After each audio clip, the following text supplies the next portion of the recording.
na swala hili ambalo linahusiana na sera ya kimataifa.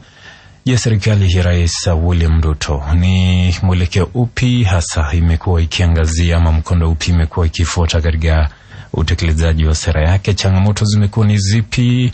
Upi upande ulio na manufaa, upi usio na manufaa? Je, majirani wanahisi vipi? Hayo yote tutakuwa tukiangazia kutia wageni wetu jioni hii. Mwanzo kabisa tuna mtaalamu wa masuala ya mahusiano ya kimataifa, Dr. Eric Rongo, vile vile akihudumu kama mhadhiri katika chuo kikuu cha ZITEC. Tuna Profesa Gitile Naitoli ambaye ni mtaalamu wa masuala ya uongozi pamoja na siasa. Karibuni sana wageni wetu, lakini mwanzo ni kukumbusha msikilizaji una nafasi nzuri ya kuhusishwa katika mjadala wetu kwa kujibu swali nililokuwa nimekuuliza hapo awali. Je, unaridhishwa na uhusiano kati ya Kenya na mataifa ya kigeni? Je, unaridhishwa na uhusiano kati ya Kenya na mataifa ya kigeni? Endelea kutuma maoni yako katika ujumbe mfupi, ni SMS. Nambari ni 22106, au tuma maoni yako katika mtandao wa kijamii wa Facebook. Baada tu ya wageni wetu kukamilisha, nitaweza kuangazia kauli yako. Na mkaribu sana mgeni wetu wa kwanza kabisa, Dr. Eric Rongo. Mwanzo kabisa, wazungumziaje sera ya kigeni ya taifa la Kenya tangu jadi? Je, unaweza kusema kuwa Kenya huegemea upande wa magharibi au mashariki, na ni kwa nini? Dr. Rongo.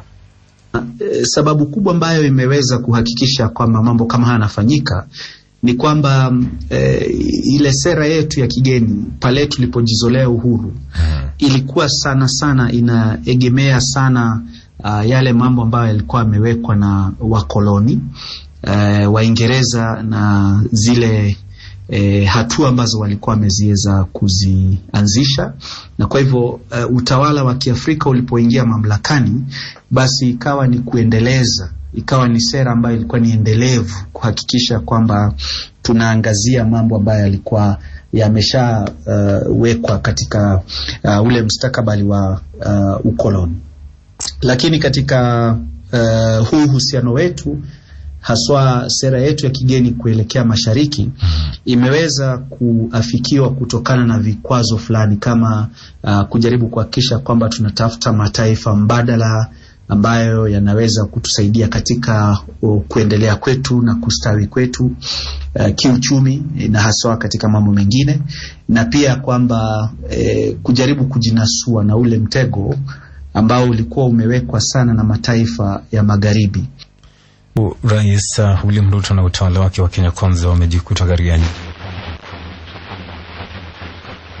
nchini Uchina, ambapo walinukuliwa wakisema kuwa Uchina ni miongoni mwa mataifa yanayoonyesha uongozi wa dunia kwa sasa.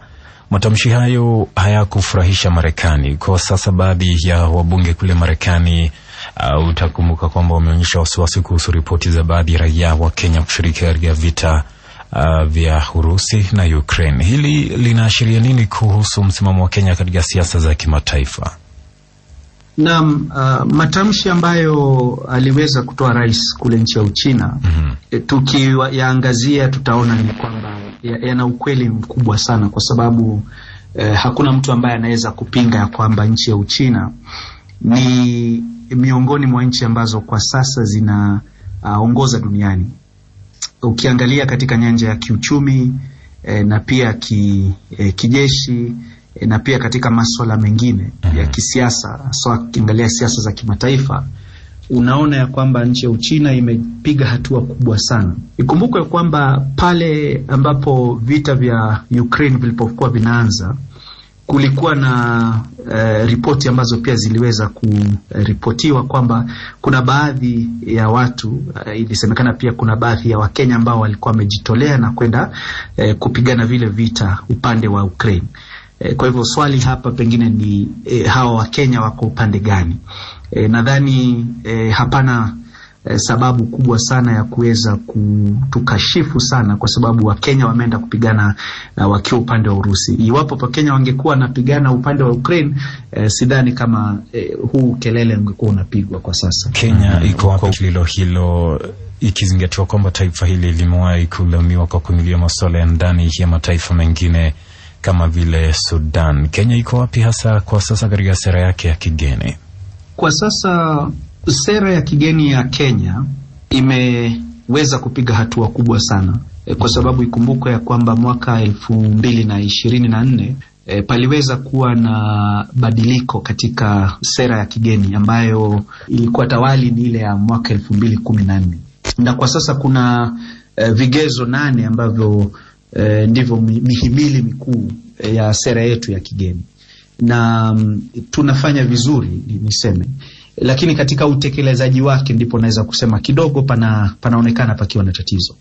Na tukiangalia kuanzia kwa rais na pia tukiangalia ile wizara ambayo inahusika na masuala ya uhusiano wa kimataifa, na pia tunapoangalia balozi zetu katika nchi zingine, kidogo panaonekana ni kama hakuna msimamo dhabiti sana katika utekelezaji wake. Lakini kinadharia, ukiangalia sera ilivyowekwa, sera iko sawa, ni sera endelevu na inaonyesha kwamba tunaelewa sera zetu na nchi zingine. Naam, asante sana kwa kauli yako. Amekuwa ni Dr. Hirongo Eric ambaye ni mtaalamu wa uhusiano wa kimataifa na